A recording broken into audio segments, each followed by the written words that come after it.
समस्त को नमस्कार एवं आगुआ नववर्षर अभिनंदन एवं ढेर सारा शुभकामना। यूएन एजुकेशन यूट्यूब चैनल को स्वागत जनाऊँगी। पिला माने आज आम 10th क्लास ओडिया व्याकरण प्रथम विषय वाक्य विचार को आलोचना करबा। पिला माने प्रथम देखिबा ये जो वाक्य विचार रही ये जो व्याकरण रही ये व्याकरण को आम कहीं पढ़ा व्याकरण व्यवहार कहीं होता है प्रथम से विषय जाना। देखो पिला माने ओडिया भाषार किसी नियम और श्रृंखला रही भाषार शुद्धता आने भाषा को समृद्ध करने से जो नियम रहा श्रृंखला रहा ସେଇଟା हूँ व्याकरण। जदि आम व्याकरण को ठीक भाव में व्यवहार न करवा व्याकरण को आदौ व्यवहार न करवा ताहले कौन हम भाषार शुद्धता रही भाषार समृद्धि हो पार ना। तेणुक व्याकरण व्यवहार नित्यांत आवश्यक। एबे जानले आम व्याकरण विषय रे व्याकरण कहीं व्यवहार होता है तापर आम देखा आम टॉपिक को जीवा जहाँ रही वाक्य विचार से विषय पढ़ा। तो ये मुझे रखी ये जो वाक्य विचार रही थियोरी पाठ रही तो आम पूरा पढ़ा भल भाव में पढ़ा डिटेल रे पढ़ा। ये क्लास सरला मुझे आपण नहीं आसबि यही विषय उपरे वाक्य विचार विषय उपरे जहाँ जहाँ OSST प्रीवियस क्वेश्चन पैटर्न रही प्रीवियस क्वेश्चन पैटर्न जहाँ रही से सब नहीं आसबि आम विविडली आलोचना करवा लाइन बाय लाइन सब क्वेश्चन को आलोचना करवा OSST एग्जाम जोटा निहाती मूल्यवान बा आवश्यक। तो प्रथम आज आम आलोचना करवा वाक्य विचार करवा वाक्यर विचार करवा। तो वाक्यर विचार करने पूर्वर आम वाक्य कौन जानिबा वाक्य क्या कहुए जानिबा वाक्यर व्यवहार जानिबा। तो ये आपण मैंने कहीपारती तो वाक्य तो जानिबा ता पूर्व आउ कि जिन रही जाऊँगी जमी वाक्य पूर्व शब्द रोचे शब्द पूर्व वर्ण रोचे ये सब सीना जानले आम वाक्य को सहज बुझा ना केमी बुझा ठीक आपण मैंने कहते आम वाक्य पढ़ा पूर्व आम शब्द को जानिबा शब्द क्या कहुए जानिबा शब्दर गठन रीति जानिबा एवं शब्द जानिबा पूर्व आम वर्ण जानिबा कारण वर्ण हूँ मूल रूप। वर्ण जदि न जानिबा वर्ण कौन न जानिबा वर्णर व्यवहार न जानिबा ताले शब्द जानी परिबानी आउ वाक्य भी जानी परिबानी। तेणुक आम वाक्य विषय सीधा सड़क पढ़ा ताले वाक्य को भी ठीक भाव में बुझीपारानी। तो तेणुक आम प्रथम आरंभ करवा वर्ण ठू वर्ण क्या कहुए पिला माने देखंतु समस्ते आम समस्ते कौन करुचे आमर भाव विनिमय करने आम कौन करुचे परस्पर भितर कथबार्ता होचे कि नाई आम आमर ध्वनि को प्रकाश करुचे आम मुखर किसी कथा बाहरुची अन्य को आम कहूचे आमर भाव विनिमय करुचे। ये जो प्रति मनीष मुखर किसी ध्वनि निसृत होची बाहरुची एवं तार किसी अर्थ प्रकाश करुची। कौन कहली ना प्रत्येक मनीष मुखर किसी ध्वनि बा शब्द बा जोड़ा को आम शब्द कहूँ जोड़ा को इंग्लिश कहुए साउंड ध्वनि निसृत होची बा बाहरुची आउ सीटा कौन एक अर्थ प्रकाश करुची आम अन्य जन को कहूचे से जो ध्वनि बाहरला किसी अर्थ प्रकाश कला आउ जने ताको बुझिले ताको कार्य लगेले तो सेई ध्वनि को तो आम सबुदिन मन रखिपारानी केवल कहीकि ताकू सबुदिन मन रखापी कौन कले ना एक लिखन रूप देले से ध्वनि को लिखन रूप देले ताकू लेखिकी रखिले कारण जिते आम भूली जावा ताकू आम देखी पुणी मन पकई पार से लिखन रूप देले से लिखन रूप कहुए लिपि आ से लिपि की कहुए कौन वर्ण जिते बड़े आम कौन एक ध्वनि को लिखन रूप दे था लिपि कहुए आ से लिपि को वर्ण कहुए। बुझीपारे आपण मैंने वर्ण क्या कहुए जदि लिपि को ध्वनि को लिखन रूप दि जाए लिपि कहुए आ से लिपि को वर्ण कहुए। वर्ण विषय में जानले वर्ण क्या कहुए जानले एबे वर्णर प्रकार भेद विषय जानिबा। वर्ण को दुई भाग में विभक्त करा जायछि प्रथमटी हूँ कौन स्वरवर्ण द्वितीयटी हूँ व्यंजन वर्ण। देखिबा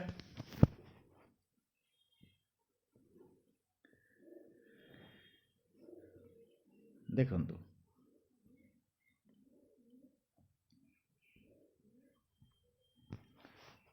प्रथमटी हूँ ଦେଖନ୍ତୁ ସ୍ୱର ବର୍ଣ୍ଣ ଦ୍ୱିତୀୟଟି ହେଉଛି ବ୍ୟଞ୍ଜନ ବର୍ଣ୍ଣ। ପ୍ରଥମଟି ହେଉଛି ସ୍ୱର ବର୍ଣ୍ଣ, ଦ୍ୱିତୀୟଟି ହେଉଛି ବ୍ୟଞ୍ଜନ ବର୍ଣ୍ଣ। ବୁଝିପାରିଲେ? ଆଚ୍ଛା, ପୁଣି ଦେଖିବା ସ୍ୱର ବର୍ଣ୍ଣ କେତୋଟି ରହିଛି ଏବଂ ବ୍ୟଞ୍ଜନ ବର୍ଣ୍ଣ କେତୋଟି ରହିଛି। ସ୍ୱର ବର୍ଣ୍ଣ କେତୋଟି ରହିଛି? ନା ସ୍ୱର ବର୍ଣ୍ଣ ରହିଛି 11ଟି। ସ୍ୱର ବର୍ଣ୍ଣ 11ଟି ରହିଛି ଏବଂ ବ୍ୟଞ୍ଜନ ବର୍ଣ୍ଣ କେତୋଟି ରହିଛି? 39ଟି ରହିଛି। ବ୍ୟଞ୍ଜନ ବର୍ଣ୍ଣ ରହିଛି 39ଟି। ଟୋଟାଲ କେତୋଟି ହେଉଛି? ମୋଟ ବର୍ଣ୍ଣ ସଂଖ୍ୟା 51ଟି ଓଡ଼ିଆରେ। ତ ଆମେ ବର୍ଣ୍ଣ ଜାଣିଲେ, ଏବେ ବର୍ଣ୍ଣମାଳା କ'ଣ ଜାଣିବା? ଯେତେବେଳେ ବର୍ଣ୍ଣ ସମସ୍ତ ବର୍ଣ୍ଣକୁ ଆମେ ମିଶାଇ ଦେଉଛେ, ଅର୍ଥାତ୍ ବର୍ଣ୍ଣର ସମଷ୍ଟିକୁ ଆମେ କହୁଛେ ବର୍ଣ୍ଣମାଳା। ପିଲାମାନେ ବର୍ତ୍ତମାନ ସୁଦ୍ଧା କ'ଣ କ'ଣ ବୁଝିଲେ? ଆମେ ଧ୍ୱନି ଜାଣିଲେ, ଲିପି ଜାଣିଲେ, ବର୍ଣ୍ଣ କାହାକୁ କୁହାଯାଏ ଜାଣିଲେ, ବର୍ଣ୍ଣର ପ୍ରକାରଭେଦ ଜାଣିଲେ, ସ୍ୱର ବର୍ଣ୍ଣ କେତୋଟି ରହିଛି ଜାଣିଲେ, ବ୍ୟଞ୍ଜନ ବର୍ଣ୍ଣ କେତୋଟି ରହିଛି ଜାଣିଲେ, ମୋଟ ଉପରେ ବର୍ଣ୍ଣ କେତୋଟି ରହିଛି ଜାଣିଲେ ଏବଂ ବର୍ଣ୍ଣମାଳା ବି ଜାଣିଲେ। ବର୍ଣ୍ଣ ବିଷୟରେ ଜାଣିଗଲେ। ଏବେ ଦେଖିବା ଶବ୍ଦ କ'ଣ। ଦେଖନ୍ତୁ ଶବ୍ଦ କାହାକୁ କହିବା? କ'ଣ? ଶବ୍ଦ।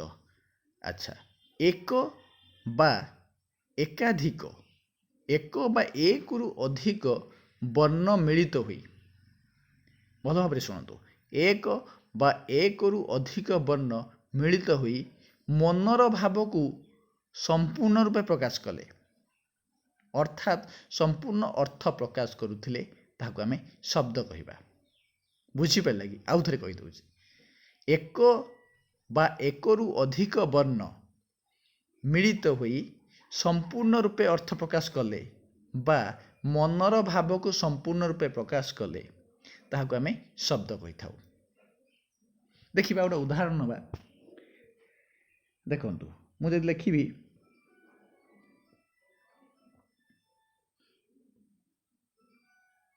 ଦେଖନ୍ତୁ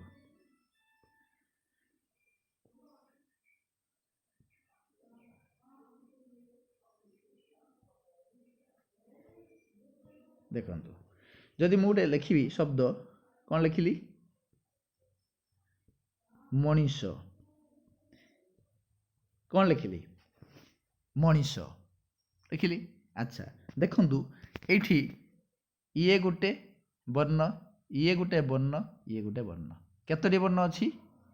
3ଟି ବର୍ଣ୍ଣ ଅଛି। ଏଠି ଏହି ଶବ୍ଦରେ 3ଟି ବର୍ଣ୍ଣ ଅଛି। ମୁଁ କ'ଣ କହିଥିଲି? ଏକ ବା ଏକାଧିକ, ଅର୍ଥ ଏକ ବା ଏକରୁ ଅଧିକ ବର୍ଣ୍ଣ ମିଳିତ ହେବ। ମିଳିତ ହେଇଛି, 1 2 3ଟି ବର୍ଣ୍ଣ ରହିଛି ଏବଂ ସମ୍ପୂର୍ଣ୍ଣ ରୂପେ ମନର ଭାବକୁ ପ୍ରକାଶ କରିବ ବା ସମ୍ପୂର୍ଣ୍ଣ ରୂପେ ଅର୍ଥ ପ୍ରକାଶ କରିବ। ଏଇ ଯେଉଁ ମଣିଷ କହିଲେ, ଏଇଟା ଗୋଟେ ଶବ୍ଦଟି, ଏଇଟା ବି ଅର୍ଥ ପ୍ରକାଶ କରୁଛି, ଗୋଟେ ମଣିଷ ଜାତିକୁ ବୁଝାଉଛି ବା ଗୋଟେ ମଣିଷକୁ ବୁଝାଉଛି, ଅର୍ଥ ବି ପ୍ରକାଶ କଲା। ତାହେଲେ ଆମେ ଜାଣିଗଲେ ଏଇଟା କ'ଣ? ଏଇଟା ହେଉଛି ଶବ୍ଦ। ବୁଝିଗଲା? ଆଚ୍ଛା, ଆମେ ବର୍ଣ୍ଣରୁ ଶବ୍ଦ ତିଆରି କଲେ। ପୁଣି ଏବେ ଜାଣିବା, ଶବ୍ଦ ଜାଣିଗଲେ, ଏବେ ଜାଣିବା ବାକ୍ୟ କ'ଣ। ଦେଖନ୍ତୁ ଏବେ ଜାଣିବା କ'ଣ?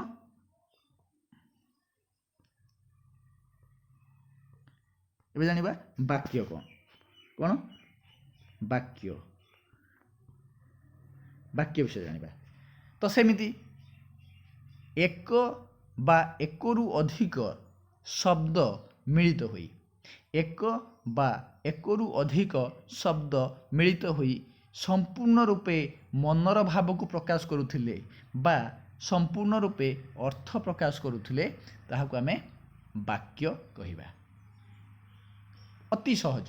ଯେମିତି ଆମେ ଶବ୍ଦର ସଂଜ୍ଞା ଜାଣିଲେ, ଶବ୍ଦ କାହାକୁ କୁହାଯାଏ ଜାଣିଲେ, ଠିକ୍ ସେଇଭଳି ଭାବରେ ଖାଲି ଟିକିଏ ପରିବର୍ତ୍ତନ ହେବ। ସେଠି ଆମେ କ'ଣ ଜାଣିଥିଲେ ଶବ୍ଦରେ? ନା ଏକ ବା ଏକରୁ ଅଧିକ ବର୍ଣ୍ଣ ମିଳିତ ହୋଇ ସମ୍ପୂର୍ଣ୍ଣ ଅର୍ଥ ପ୍ରକାଶ କରୁଥିଲେ, ତାକୁ ଆମେ ଶବ୍ଦ କହୁଥିଲେ। ଏଠି ବାକ୍ୟ କ'ଣ?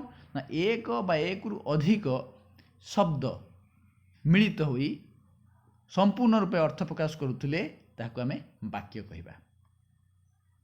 ବୁଝିହେଲା? ଏବେ ଯଦି ଗୋଟିଏ ଆମେ ବାକ୍ୟ ଉଦାହରଣ ନେବା, ଦେଖନ୍ତୁ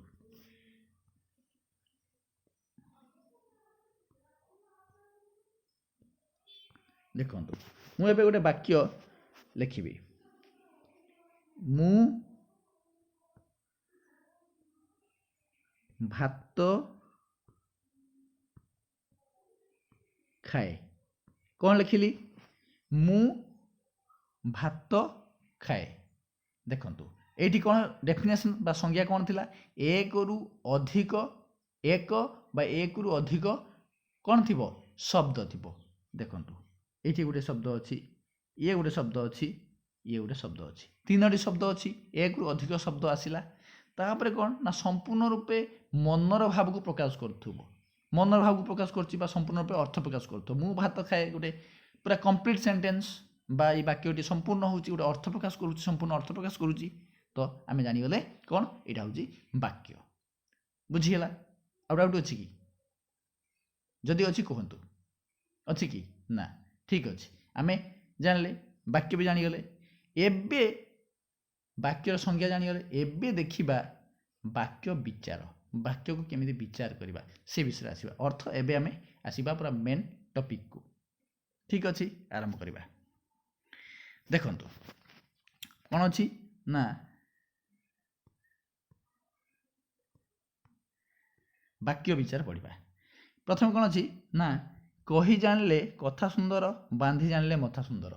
ଯଦି କଥାକୁ ଆମେ ଉତ୍ତମ ଶୈଳୀରେ କହିବା, ଭଲ ଭାବରେ କହିବା, ତାହେଲେ କଥାଟା ବହୁତ ସୁନ୍ଦର ହେବ। ଆଉ କଥାଟାକୁ ଯିଏ ଶୁଣିବେ ତାଙ୍କୁ ବି ବହୁତ ଭଲ ଲାଗିବ।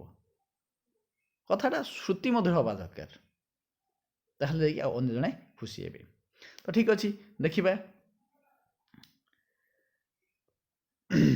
ଦେଖନ୍ତୁ ପ୍ରଥମେ କ'ଣ ଅଛି ଗୋଟେ ଦେଖିନେବା। ଏ ଦେଖନ୍ତୁ କରେ କ'ଣ ଦେଇଛି? ଅରୁଣ କାଲି, ଅରୁଣ କାଲି ପରେ ଆଉ କିଛି ନାହିଁ। କ'ଣ ଲେଖିଛି? ଅରୁଣ କାଲି। ଏଠି ବ୍ରାକେଟ୍ରେ କ'ଣ ଅଛି ଦେଖନ୍ତୁ? ବକ୍ତବ୍ୟ ସମ୍ପୂର୍ଣ୍ଣ ନୁହେଁ। ଠିକ୍ ଅଛି, ଏଇଟା ଆମେ ଦେଖିବା ପୂର୍ବରୁ ଗୋଟେ ଉଦାହରଣ ଆମେ ଦେଖିନେବା। କ'ଣ ତାର ସଂଜ୍ଞା ଦେଖିନେବା। ଦେଖନ୍ତୁ ଏଠି ସଂଜ୍ଞା ରହିଛି। ସଂଜ୍ଞା ତ ମୁଁ ତୁମକୁ କହିସାରିଲିଣି, ତଥାପି ଆଉ ଥରେ ଦେଖିବା। ଦେଖନ୍ତୁ, ଏକ ବା ଏକାଧିକ ପଦ ମିଳିତ ହୋଇ ମନର ଭାବକୁ ସମ୍ପୂର୍ଣ୍ଣ ରୂପେ ପ୍ରକାଶ କଲେ ବାକ୍ୟ କୁହାଯାଏ। ମୁଁ ଟିକିଏ ଆଗରୁ କହି ଆସିଛି, ବାକ୍ୟ କାହାକୁ କୁହାଯାଏ ନା ଏକ ଆଉ ଏକରୁ ଅଧିକ ପଦ ବା ଶବ୍ଦ ମିଳିତ ହେଲେ ସମ୍ପୂର୍ଣ୍ଣ ରୂପେ ମନର ଭାବକୁ ପ୍ରକାଶ କରୁଥିଲେ ତାକୁ କୁହାଯାଏ କ'ଣ? ବାକ୍ୟ। ସଂଜ୍ଞା ଜାଣିଗଲେ। ଏବେ ଦେଖିବା ବାକ୍ୟ କେମିତି ତିଆରି ହେଉଛି। ଦେଖନ୍ତୁ ଏଇଠି ଦେଖନ୍ତୁ କରେ କ'ଣ ଅଛି? ଅରୁଣ କାଲି। ଦେଖନ୍ତୁ ଏଇଠି କ'ଣ ଲେଖିଲା? ବକ୍ତବ୍ୟ ସମ୍ପୂର୍ଣ୍ଣ ନୁହେଁ ବା ବାକ୍ୟଟି ସମ୍ପୂର୍ଣ୍ଣ ନୁହେଁ। ମୁଁ ଯଦି କହିବି ଅରୁଣ, ସେ ଲେଖିଛି ଅରୁଣ କାଲି। ଅରୁଣ କାଲି କ'ଣ କଲା? କିଛି କରିଥିବ କି କେଉଁଠିକି ଯାଇଥିବ, କିଛି ଗୋଟେ ସୂଚଉଛି କି ନାହିଁ, କିଛି ଗୋଟେ ରହିଯାଉଛି। ଅରୁଣ କାଲି କହିଲେ କ'ଣ ସମ୍ପୂର୍ଣ୍ଣ ଅର୍ଥ ପ୍ରକାଶ କରୁଛି କି? କରୁନାହିଁ। ତ ଏଇଟା ହେଉଛି ବାକ୍ୟ ନୁହେଁ। ଯଦି ମୁଁ କହିଥାନ୍ତି ଅରୁଣ କାଲି ବଜାରକୁ ଗଲା ବା ବଜାରକୁ ଯାଇଥିଲା, ତାହେଲେ ବାକ୍ୟଟି ସମ୍ପୂର୍ଣ୍ଣ ହେଲା। ତ ସେଇଠି ଆମେ କହିପାରିବା ସେଇଟା ବାକ୍ୟ। କିନ୍ତୁ ଏଇଠି କ'ଣ ହେଉଛି ନା ଅରୁଣ କାଲି କହିକି ଛାଡ଼ି ଦିଆଯାଇଛି, ଆଉ କିଛି ନାହିଁ, ତାହେଲେ ଏଇଟା ବାକ୍ୟ ସମ୍ପୂର୍ଣ୍ଣ ନୁହେଁ, ଏଇଟା ସମ୍ପୂର୍ଣ୍ଣ ବାକ୍ୟ ନୁହେଁ। ଖରେ ଦେଖିବା, ଗଛରେ ଚଢ଼ି କ'ଣ କଲା? ସେଇ ଗଛ ଚଢ଼ି ଫଳ ତୋଳିଲା, ଗଛ ଚଢ଼ି ବସିଲା, ଗଛ ଚଢ଼ି କାହାକୁ ଡାକିଲା, କିଛି ଗୋଟେ ଆବଶ୍ୟକ କରୁଛି, କିନ୍ତୁ ଏଠି ସମ୍ପୂର୍ଣ୍ଣ କିଛି ଦେଇନାହିଁ, ଅଧା ଛାଡ଼ି ଦେଇଛି, ତାହେଲେ ଏଇଟା ବି ସମ୍ପୂର୍ଣ୍ଣ ବାକ୍ୟ ନୁହେଁ। ହେଲା। ତାପରେ ଗରେ ଅଛି ଆମ୍ବ ତୋଳିଥିଲା। ବକ୍ତବ୍ୟ ସମ୍ପୂର୍ଣ୍ଣ ନୁହେଁ। ଆମ୍ବ ତୋଳିଥିଲା ଦେଇକି ଛାଡ଼ିଦେଲା, ଇଏ ବି ସମ୍ପୂର୍ଣ୍ଣ ନୁହେଁ। ଏବେ ଦେଖିବା। ଦେଖନ୍ତୁ ଏଇଠି କ'ଣ ଅଛି? ଦେଖନ୍ତୁ ତୁ ଖାଇଛୁ। କ'ଣ ହେଇଛି? ଏଠି ପ୍ରଶ୍ନ କରାହେଇଛି। ହେଲା, ତୁ ଆଉ ଖାଇଛୁ, ଇଏ ଗୋଟେ ପଦ, ଇଏ ଗୋଟେ ପଦ, ଅର୍ଥ ଇଏ ଗୋଟେ ଶବ୍ଦ, ଇଏ ଗୋଟେ ଶବ୍ଦ। ଉତ୍ତର ଆସିଲା ହଁ। ହଁ ଗୋଟିଏ ପଦ, ହଁ ବି ଗୋଟିଏ ପଦ। ତୁ ଗୋଟିଏ ପଦ, ଖାଇଛୁ ଗୋଟିଏ ପଦ, ଆଉ ହଁ ବି ଗୋଟେ ପଦ। ତ ଏମିତି ଏକରୁ ଅଧିକ ମିଳିତ ହୋଇ କ'ଣ ହେଉଛି ନା ଗୋଟେ ବାକ୍ୟ ତିଆରି ହେଉଛି। ହେଲା, ଦେଖିଲେ। ତାପରେ ଏବେ ଦେଖିବା ବାକ୍ୟ ସମ୍ପୂର୍ଣ୍ଣ ବାକ୍ୟ କେମିତି ତିଆରି ହୁଏ। ଦେଖ,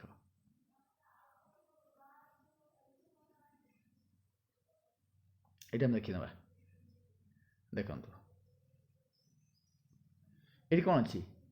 ବାଳକଟି ଦୌଡ଼ୁ ଅଛି, ବାକ୍ୟଟି ସମ୍ପୂର୍ଣ୍ଣ ହେଇଛି। ତାପରେ ଖରେ ଅଛି ସବିତା ଗୀତ ଗାଉଛି, ବାକ୍ୟଟି ସମ୍ପୂର୍ଣ୍ଣ ଅଛି। ତାପରେ ଗରେ କ'ଣ ଅଛି? ଗଛଟି ନିଆଁରେ ପୋଡ଼ିଗଲା, ବାକ୍ୟଟି ବି ସମ୍ପୂର୍ଣ୍ଣ ହେଇଛି। ବୁଝିଗଲା। ଏବେ ଦେଖିବା କ'ଣ ଅଛି ନା ଯୋଗ୍ୟତା ହେଲା। ଯୋଗ୍ୟତା କାହା କୁହାଯାଏ? ଯୋଗ୍ୟତା କାହା କୁହାଯାଏ ନା ଦେଖିବା ଡେଫିନେସନ୍ କ'ଣ ଅଛି ନା ବାକ୍ୟରେ ବ୍ୟବହାର କରାଯାଇଥିବା ପଦଗୁଡ଼ିକର ପାରସ୍ପରିକ ସମ୍ବନ୍ଧକୁ ଯୋଗ୍ୟତା କୁହାଯାଏ। କ'ଣ କହିଲା ନା ବାକ୍ୟରେ ବ୍ୟବହାର କରାଯାଇଥିବା ପଦଗୁଡ଼ିକ ବା ଶବ୍ଦଗୁଡ଼ିକର ଏଇଟା ଗୋଟେ ବାକ୍ୟ। ଏଇଟା ଦେଖି ଆମ ଗଡ଼ ଦେଖିବା ଏଇଟା ଗୋଟେ ବାକ୍ୟ। ଏଠି କେତେଟା ଇଏ ଗଛଟି ଗୋଟେ ପଦ ଅଛି, ନିଆଁରେ ଗୋଟେ ପଦ, ପୋଡ଼ିଗଲା ଗୋଟେ ପଦ ବା ଶବ୍ଦ, ତିନୋଟି ପଦ ବା ଶବ୍ଦ ରହିଛି। ସେ କହିଛି ବାକ୍ୟରେ ବ୍ୟବହାର କରାଯାଇଥିବା ପଦଗୁଡ଼ିକର ଏଇ ଯେଉଁ ପଦ ରହିଲା ଗଛଟି, ନିଆଁରେ, ପୋଡ଼ିଗଲା, ପାରସ୍ପରିକ ସମ୍ବନ୍ଧ ଅର୍ଥ ପରସ୍ପର ଭିତରେ କ'ଣ ଅଛି ସମ୍ପର୍କ ରହିଛି। ଗଛଟି ସହିତ ସମ୍ପର୍କ ନିଆଁରେ ରହିଛି, ନିଆଁ ରହିଛି, ନିଆଁ ସହିତ ସମ୍ପର୍କ ପୋଡ଼ିଗଲାରେ ବି ରହିଛି। ତ ଯେହେତୁ ପରସ୍ପର ମଧ୍ୟରେ ସମ୍ପର୍କ ସୁସମ୍ପର୍କ ରହିଛି ତାକୁ କୁହାଯାଏ କ'ଣ ଯୋଗ୍ୟତା। ଅର୍ଥ ଗୋଟେ ବାକ୍ୟ ତିଆରି ହେବାରେ ଯୋଗ୍ୟତା ରହିଛି। ଗୋଟେ ବାକ୍ୟ ତିଆରି ହେବାରେ ଯୋଗ୍ୟତା ୟା ଭିତରେ ରହିଛି, ସେଥିପାଇଁ ଏଇଟା କୁହାହେଲା ଯୋଗ୍ୟତା। ଯଦି ଆମେ ଟିକିଏ ଉପରକୁ ଦେଖିବା ଦେଖନ୍ତୁ ଏଠି କେତୋଟି ଉଦାହରଣ ଦେଇଛି ଦେଖନ୍ତୁ। ଏଠି ଦେଇଛି କ'ଣ ନା ବାଳକଟି ଉଡ଼ୁଅଛି। ଏଠି କ'ଣ ଦେଲା ବାଳକ ଉଡ଼ିପାରେ ନା, ଏଇଟା ଅସମ୍ଭବ। ଖରେ ଛେଳି ଗୀତ ଗାଉଛି, ଛେଳି କ'ଣ ଗୀତ ଗାଇପାରିବ କି? ଏଇଟା ବି ବାକ୍ୟ ହେବା ପାଇଁ ଯୋଗ୍ୟ ନୁହଁ, ଅର୍ଥ ଏଇଟା ଅସମ୍ଭବ। ତାପରେ ଘରେ କ'ଣ ଅଛି ଗଛଟି ପାଣିରେ ଜଳିଗଲା, ଗଛ କ'ଣ ପାଣିରେ ଜଳିବ କି? ଏଇଟା ବି ଅସମ୍ଭବ, ଅର୍ଥ ଏଇଟା ଗୋଟେ ବାକ୍ୟ ହେବା ପାଇଁ ଯୋଗ୍ୟ ନୁହଁ। କାହିଁକି ନା ସେ କ'ଣ କହିଥିଲା ପରସ୍ପର ଦେଖ ଏକ ବା ଏକାଧିକ ପଦ ମିଳିତ ହୋଇ ମନର ଭାବକୁ ସମ୍ପୂର୍ଣ୍ଣ ପ୍ରକାଶ କଲେ ଏଇଟା ବାକ୍ୟ କୁହାଯାଏ। ତାପରେ କ'ଣ ଦେଖିଥିଲେ ଏଇଠି ଦେଖନ୍ତୁ ଏଇଠି ଡେଫିନେସନ୍ ବାକ୍ୟରେ ବ୍ୟବହାର କରାଯାଇଥିବା ପଦଗୁଡ଼ିକର ପାରସ୍ପରିକ ସମ୍ବନ୍ଧକୁ, ପରସ୍ପର ଭିତରେ ସମ୍ବନ୍ଧ ଥିଲେ ଯାଇକି କ'ଣ ହେବ ବାକ୍ୟ ହେବ। କିନ୍ତୁ ଏଇଠି ସମ୍ବନ୍ଧ ଅଛି କିନ୍ତୁ ପୂର୍ବରେ ଏଇଠି ଦେଖନ୍ତୁ ଏଇଠି ସମ୍ବନ୍ଧ ନାହିଁ, ପରସ୍ପର ଭିତରେ ସମ୍ବନ୍ଧ ନାହିଁ, ତେଣୁକରି ଏଗୁଡ଼ାକ ବାକ୍ୟ ନୁହେଁ। ବୁଝିଗଲା? ଏଟାକୁ ଯୋଗ୍ୟତା ବୋଲି କୁହାଯିବ ନାହିଁ, ବାକ୍ୟର ଗୋଟେ ଯୋଗ୍ୟତା କୁହାଯିବ ନାହିଁ। ଯୋଗ୍ୟତା ଜାଣିଲେ ତାପରେ ନେକ୍ସଟ ଦେଖିବା କ'ଣ ଅଛି ଆକାଂକ୍ଷା। ଦେଖନ୍ତୁ ଆକାଂକ୍ଷା କ'ଣ ଜାଣିବା ଦେଖନ୍ତୁ ବାକ୍ୟରେ ଥିବା ଗୋଟିଏ ପଦ ଅନ୍ୟ ପଦଗୁଡ଼ିକର ଅର୍ଥବୋଧକତା ପାଇଁ ଅପେକ୍ଷା କଲେ ତାହାକୁ ଆକାଂକ୍ଷା କୁହାଯାଏ। କ'ଣ ବୁଝିଲେ? ବାକ୍ୟରେ ଦେଖନ୍ତୁ ଏଇଟା ଗୋଟେ ବାକ୍ୟ, ଏଇଟା ଗୋଟେ ବାକ୍ୟ କି ନୁହେଁ? ବାକ୍ୟ। ବାକ୍ୟରେ ଥିବା ଗୋଟିଏ ପଦ ଅନ୍ୟ ପଦଗୁଡ଼ିକର ଅର୍ଥବୋଧକତା ପାଇଁ ଅପେକ୍ଷା କଲେ ତାହାକୁ ଆକାଂକ୍ଷା କୁହାଯାଏ। ମନେକର ମୁଁ କହିବି ଏତିକି କହିବି ମଦନ ସହିତ ଖାଲି କହିକି ଛାଡ଼ିଦେବି। କ'ଣ କହିବି? ମଦନ ସହିତ କହିକି ଛାଡ଼ିଦେବି, ଆଉ ତାଙ୍କ ବାପା ଆସିବେ ଏଇଟା ଯୋଡ଼ିବି ନାହିଁ। କ'ଣ ହେଉଛି? ଅର୍ଥ ସମ୍ପୂର୍ଣ୍ଣ ପ୍ରକାଶ କରୁଛି କି କରୁନାହିଁ? ସେ କ'ଣ କହିଲା ବାକ୍ୟରେ ଥିବା ଗୋଟିଏ ପଦ ଅନ୍ୟ ପଦଗୁଡ଼ିକର ଅର୍ଥବୋଧକତା ପାଇଁ ଅପେକ୍ଷା କଲେ। ଅର୍ଥ ଏଇ ଯେଉଁ ଗୋଟିଏ ହେଉ କି ଦୁଇଟା ପଦ ଯଦି ଏଇ ଯେଉଁ ପଦ ପାଇଁ ଅପେକ୍ଷା କରୁଛି, ଅର୍ଥ ଏଇ ପଦ ଆସି ୟା ସହିତ ଯୋଡ଼ି ହେଲେ କ'ଣ ହେଉଛି ନା ଅର୍ଥଟି ସମ୍ପୂର୍ଣ୍ଣ ହେଉଛି। ଯଦି ଏଇ ପଦ ଏଇ ପଦକୁ ଅପେକ୍ଷା କରୁଛି କିଛି ଅର୍ଥ ପାଇବା ପାଇଁ, ଅର୍ଥକୁ ସମ୍ପୂର୍ଣ୍ଣ କରିବା ପାଇଁ, ତାହେଲେ ତାକୁ କୁହାଯିବ କ'ଣ ଆକାଂକ୍ଷା। ବୁଝିହେଲା କି? ବୁଝିପାରିଲେ କି? ଯଦି ଏଇ ପ୍ରଥମ ପଦ ତା ପର ପଦକୁ ଅପେକ୍ଷା କରୁଛି କିଛି ଅର୍ଥ ପ୍ରକାଶ କରିବା ପାଇଁ ବା ବାକ୍ୟଟି ସମ୍ପୂର୍ଣ୍ଣ କରିବା ପାଇଁ ଅପେକ୍ଷା କରୁଛି, ତାପରେ ଡିପେଣ୍ଡ କରୁଛି, ତାହେଲେ ତାକୁ କୁହାଯିବ କ'ଣ ଆକାଂକ୍ଷା। ବୁଝିହେଲା? ଠିକ୍ ଏଠି ଖଟା ଦେଖନ୍ତୁ ସେମିତି। ଯଦି ମୁଁ କହିବି ରବିବାର ଦିନ କହିକି ଛାଡ଼ିଦେବି, କିଛି ସମ୍ପୂର୍ଣ୍ଣ ଅର୍ଥ ପ୍ରକାଶ କରୁଛି କି କରୁନାହିଁ? ଅର୍ଥ ଏଇ ରବିବାର ଦିନ ୟାକୁ ଅପେକ୍ଷା କରୁଛି, ଚପଳା ଭୁବନେଶ୍ୱର ଯିବ, ୟାକୁ ଅପେକ୍ଷା କରୁଛି, ୟାର ଅର୍ଥକୁ ଅପେକ୍ଷା କରୁଛି। ଇ ଚପଳା ଭୁବନେଶ୍ୱର ଯିବ ଯଦି ଆସି ୟା ସହିତ ମିଶିଲାରୁ ଏ ବାକ୍ୟଟି ସମ୍ପୂର୍ଣ୍ଣ ହେଉଛି। ଏଇ ଯେଉଁ ଅପେକ୍ଷା କଲା ରବିବାର ଦିନ ଦୁଇଟି ପଦ ଯେଉଁ ୟାକୁ ଅପେକ୍ଷା କଲା, ଚପଳା ଭୁବନେଶ୍ୱର ଯିବାକୁ ଅପେକ୍ଷା କଲା, ୟାର ଅର୍ଥକୁ ଅପେକ୍ଷା କଲା, ସେଇ ଅପେକ୍ଷା କରିବାକୁ କୁହାଯାଏ ଆକାଂକ୍ଷା। ବୁଝିହେଲା କି? ଆଶା କରୁଛି ବୁଝିପାରୁଥିବେ। ଠିକ୍ ଅଛି, ଯିବା ନେକ୍ସଟକୁ। ଦେଖନ୍ତୁ ତାପରେ ଆସିବ ଆସକ୍ତି। ଦେଖନ୍ତୁ ଆସକ୍ତି ଦେଖିବା କ'ଣ? ଆସକ୍ତିର ଆଗେ ସଂଜ୍ଞା ଦେଖିବା। ଦେଖନ୍ତୁ କ'ଣ ଆସକ୍ତି? ବାକ୍ୟରେ ଥିବା ପଦ ଯୋଜନା ବା ସୌନ୍ଦର୍ଯ୍ୟ ହେଉଛି ଆସକ୍ତି। କ'ଣ? ବାକ୍ୟରେ ଥିବା ପଦ ଯୋଜନା ବା ସୌନ୍ଦର୍ଯ୍ୟ ହେଉଛି ଆସକ୍ତି। ଅର୍ଥ ବାକ୍ୟ ଯେଉଁ ଆମେ ଗୋଟେ ତିଆରି କରୁଛେ, ତାର ଗୋଟେ ଯେଉଁ ବିଭିନ୍ନ ପଦକୁ ନେଇକି ବିଭିନ୍ନ ଶବ୍ଦକୁ ନେଇକି ଆମେ ବାକ୍ୟଟି ତିଆରି କରୁଛେ, ଯାହାକି ସମ୍ପୂର୍ଣ୍ଣ ଅର୍ଥ ପ୍ରକାଶ କରୁଛି, ସେଇ ଶବ୍ଦ ଗୁଡ଼ାକ ଆମେ ସଜେଇବା ଠିକ୍ ଭାବରେ, ଠିକ୍ ମେନରେ ରହିବା ଦରକାର। ଯଦି ମୁଁ କହିବି ମୁଁ ଭାତ ଖାଏ, ମୁଁ ଭାତ ଖାଇ ବଜାରକୁ ଗଲି, ମୁଁ ଯଦି ତାକୁ ଓଲଟା ପାଲଟା କରିଦେବି, ମୁଁ ବଜାରକୁ ଭାତ ଗଲି ଏମିତି ଯଦି ମୁଁ କହିଦେବି, ଶବ୍ଦକୁ ଏପଟ ସେପଟ ପଦକୁ ଏପଟ ସେପଟ କରି ଲେଖିଦେବି, ତାହେଲେ କ'ଣ ହେବ? ବାକ୍ୟଟି ସେଇ ଶବ୍ଦ ରହିବ, ସେଇ ପଦ ରହିବ, କିନ୍ତୁ ବାକ୍ୟଟି ସମ୍ପୂର୍ଣ୍ଣ ଅର୍ଥ ପ୍ରକାଶ କରିବ କି? କରିବ ନାହିଁ। ସେଇ ପଦ ବା ଶବ୍ଦ ଗୁଡ଼ିକୁ ଠିକ୍ ଭାବରେ ସଂଯୋଜନା କରିବା ବା ଠିକ୍ ଭାବରେ ଲେଖିବାକୁ କୁହାଯାଏ ଆସକ୍ତି। ବୁଝିପାରିଲେ କି? ବୁଝିପାରିଥିବେ। ଏହା ଦେଖନ୍ତୁ, ଏହାଦ୍ୱାରା କାହା ପରେ କେଉଁ ପଦ ରହିଲେ ତାହା ବାକ୍ୟର ଭାବକୁ ସ୍ପଷ୍ଟ ଭାବରେ ପ୍ରକାଶ କରିବ ତାହା ବୁଝାଯାଏ।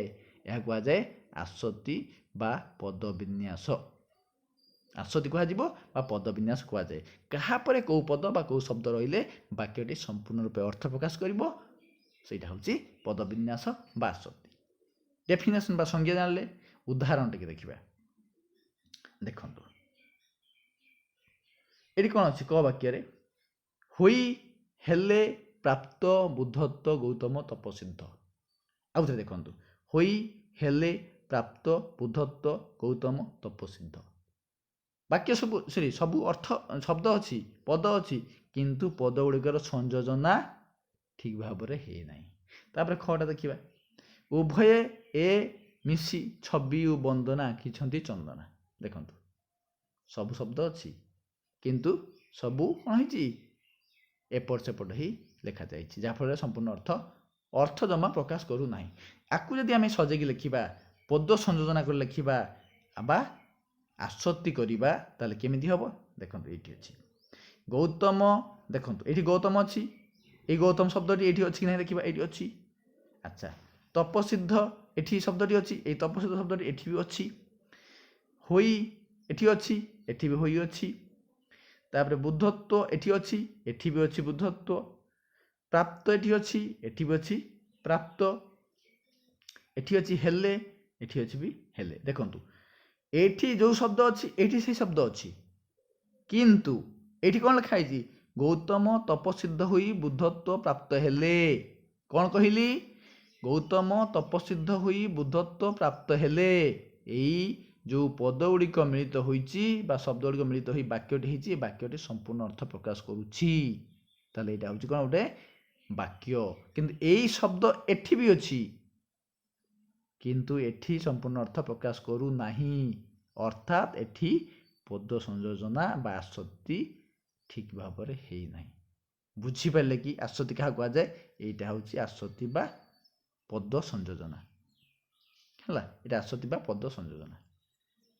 ସେଇ ଶବ୍ଦ ରହିଲା, ସେଇ ପଦ ରହିଲା, କିନ୍ତୁ ଏଠି ଅର୍ଥ ପ୍ରକାଶ କଲା ସମ୍ପୂର୍ଣ୍ଣ ଭାବରେ, ଏଠି ଅର୍ଥ ପ୍ରକାଶ କଲା ନାହିଁ। ତେଣୁ ଏଇଟା ଆସକ୍ତି ହେଇନାହିଁ ବା ପଦ ସଂଯୋଜନା ହେଇନାହିଁ, ଏଇଟା ହେଉଛି ପଦ ସଂଯୋଜନା ହେଇଛି। ବୁଝିପାରିଲେ? ଆସକ୍ତି ଆମେ ବୁଝିଲେ। ନେକ୍ସଟକୁ ଯିବା। ଦେଖନ୍ତୁ, ତାପରେ ଦେଖିବା ବାକ୍ୟାଂଶ। ଦେଖନ୍ତୁ, ବାକ୍ୟାଂଶର ପ୍ରଥମେ ଦେଖିବା କ'ଣ? ଡେଫିନେସନ୍ ଦେଖିବା। ବାକ୍ୟର ବୁଝା ପଡ଼ୁଥିବା ନିର୍ଦ୍ଦିଷ୍ଟ ଅଂଶକୁ ବା ନିର୍ଦ୍ଦିଷ୍ଟ କେତୋଟି ପଦ ସଂହତିକୁ ବାକ୍ୟାଂଶ କୁହାଯାଏ। ବାକ୍ୟର ବୁଝା ପଡ଼ୁଥିବା ନିର୍ଦ୍ଦିଷ୍ଟ ଅଂଶକୁ, ମାନେ ଗୋଟେ ବାକ୍ୟର କିଛି ଅଂଶକୁ, ସମ୍ପୂର୍ଣ୍ଣ ବାକ୍ୟ ନୁହେଁ, କିଛି ଅଂଶକୁ କୁହାଯାଏ ବାକ୍ୟାଂଶ। ବାକ୍ୟାଂଶ ଅର୍ଥ ବାକ୍ୟର ଅଂଶ, ତାକୁ କୁହାଯାଏ ବାକ୍ୟାଂଶ। ଯଦି ଆମେ ଦେଖିବା, ଦେଖନ୍ତୁ, ଏଇ ଦେଖନ୍ତୁ, ଏଠି ଦେଇଛି କ'ଣ?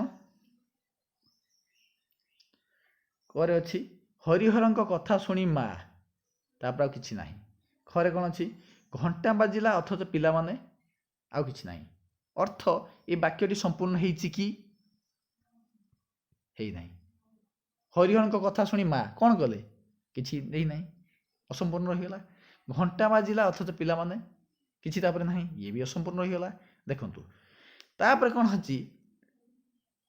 ଦେଖନ୍ତୁ, ଏଠି କ'ଣ ହେଇଛି? ଏଗୁଡ଼ିକ ସମ୍ପୂର୍ଣ୍ଣ କରିବା ପାଇଁ ଅନ୍ୟ କିଛି କେତୋଟି ପଦର ଆବଶ୍ୟକତା କରୁଛି। ଆଉ କିଛି ପଦ ବା ଶବ୍ଦ ମିଶିଲେ ଏ ବାକ୍ୟଟି ସମ୍ପୂର୍ଣ୍ଣ ହେବ, ନହେଲେ ହେଉନାହିଁ। ଅର୍ଥ, ଏଇଟା ହେଉଛି ଗୋଟେ ବାକ୍ୟର ଅଂଶ।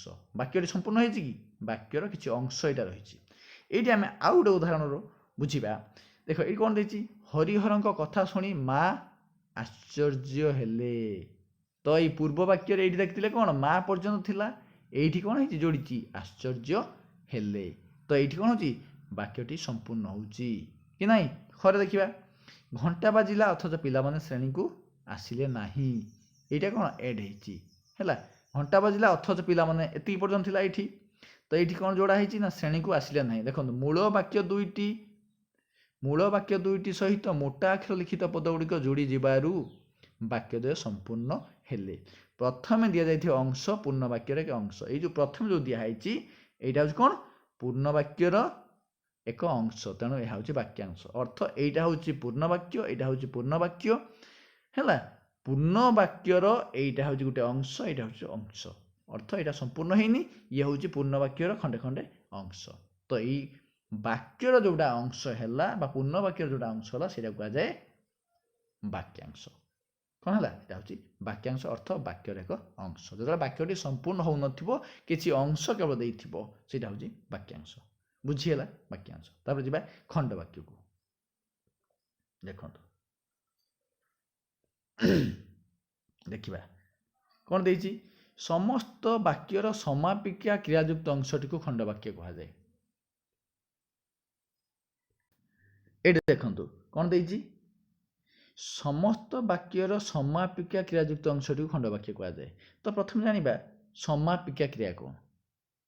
ସମାପିକା କ୍ରିୟା କ'ଣ ନା ଯେଉଁ କ୍ରିୟା ଦ୍ୱାରା ବାକ୍ୟଟି ସମାପ୍ତ ହେଉଥିବ। କ'ଣ କହିଲି ନା ଯେଉଁ କ୍ରିୟା ଦ୍ୱାରା ବାକ୍ୟଟି ସମାପ୍ତ ହେଉଥିବ। ଯଦି ମୁଁ ଗୋଟେ ଉଦାହରଣ ନେବି, ଦେଖନ୍ତୁ ମୁଁ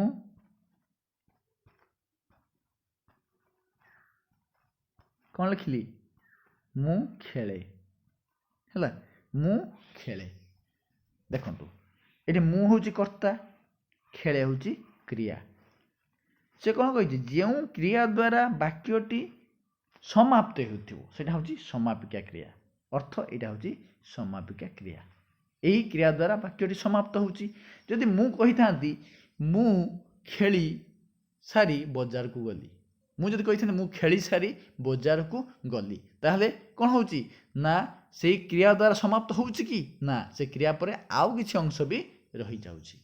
ସେ କ୍ରିୟା ପରେ ଆଉ କିଛି ଅଂଶ ବି ଯୋଡ଼ି ହେଇ ରହିଯାଉଛି। ସେଇଟା ସମାପିକା କ୍ରିୟା ନୁହଁ, ସେଇଟା ହେଉଛି ଅସମାପିକା କ୍ରିୟା। ଯେଉଁ କ୍ରିୟା ଦ୍ୱାରା ବାକ୍ୟଟି ସମ୍ପୂର୍ଣ୍ଣ ହେଉଥିବ ସେଇଟା ହେଉଛି ସମାପିକା କ୍ରିୟା। ଯେମିତିକି ମୁଁ ଖେଳେ, ମୁଁ ନାଚେ, ମୁଁ ଦୌଡ଼େ, ମୁଁ ଖାଏ ହେଲା, ମୁଁ ଭାତ ଖାଏ, ଏସବୁ ହେଉଛି ସମାପିକା କ୍ରିୟା। ଯଦି ମୁଁ କହିବି ମୁଁ ଭାତ ଖାଇ ବଜାରକୁ ଗଲି, ମୁଁ ଖେଳି ସାରି ପାଠ ପଢ଼ିଲି, ଏଗୁଡ଼ା ସବୁ କ'ଣ ହେଉଛି ଅସମାପିକା କ୍ରିୟା। ଯଦି କ୍ରିୟା ପରେ ପୁଣି ଆଉ କିଛି ଜିନିଷ ଅଂଶ ରହିଗଲା ସେଇଟା ହେଉଛି ଅସମାପିକା କ୍ରିୟା। ତ ଆମର ଏଠି ପଏଣ୍ଟ ସେଇଟା ନୁହଁ, ଆମର ପଏଣ୍ଟ କ'ଣ ଅଛି ନା ଖଣ୍ଡ ବାକ୍ୟ। ଖଣ୍ଡ ବାକ୍ୟ କ'ଣ ନା ଦେଖନ୍ତୁ ମୁଁ ଆପଣଙ୍କୁ ବୁଝେଇ ଦେଉଛି। ଏଠି କ'ଣ ଦେଲା, ଦୁଇଟି ବାକ୍ୟରେ କର୍ତ୍ତା ଆଉ କ୍ରିୟା ଥାଏ। ଏଇଟା ଦେଖନ୍ତୁ କ ବାକ୍ୟରେ କ'ଣ ଦେଇଛି, ଯେଉଁମାନେ ବୃଥାରେ ସମୟ କାଟନ୍ତି। ବାକ୍ୟଟି ସମ୍ପୂର୍ଣ୍ଣ ହେଉଛି କି, ସମ୍ପୂର୍ଣ୍ଣ ହେଉନି। ଦେଖନ୍ତୁ ଏଠି ଯେଉଁମାନେ ବୃଥାରେ, କର୍ତ୍ତା ଅଛି କ୍ରିୟା ବି ଅଛି, କର୍ତ୍ତା ଅଛି କ୍ରିୟା ବି ଅଛି। ଦେଖନ୍ତୁ ଏଠି ଯେଉଁମାନେ କର୍ତ୍ତା, କ୍ରିୟା ହେଉଛି କାଟନ୍ତି ହେଉଛି କ୍ରିୟାପଦ, କର୍ତ୍ତା ଅଛି କ୍ରିୟା ବି ଅଛି।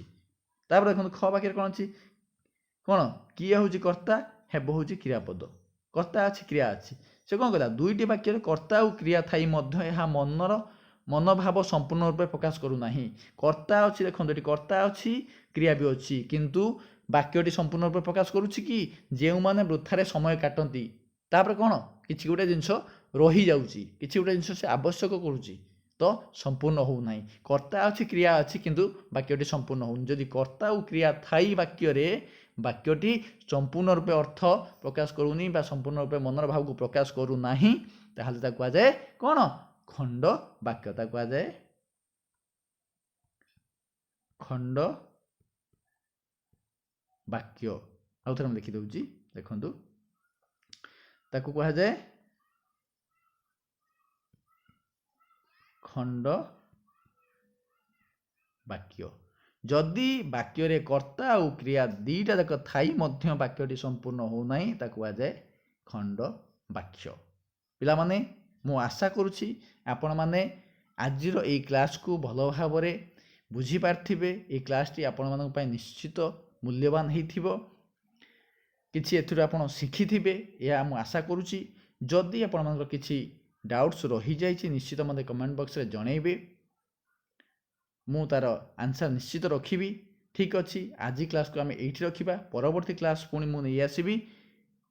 ଦେଖନ୍ତୁ କ'ଣ ରହିଛି ପରବର୍ତ୍ତୀ କ୍ଲାସ୍ରେ, ରହିଛି ପଦ ବିନ୍ୟାସ ରହିଛି, परवर्ती क्लास मु खूब शीघ्र नहीं आसबि क्लास विषयटी वाक्य विषयटी संपूर्ण रूपे थियोरी पाठ आम सारा तापर गोटे मु क्लास नहीं आसबि यही विषय पर पर्यवेसित OSS TET जहाँ जहाँ प्रीवियस क्वेश्चन पैटर्न रही आम डिटेल आलोचना करवा मु खूब शीघ्र नहीं आसबि ठीक अच्छी थैंक्स फॉर वाचिंग समस्त को धन्यवाद।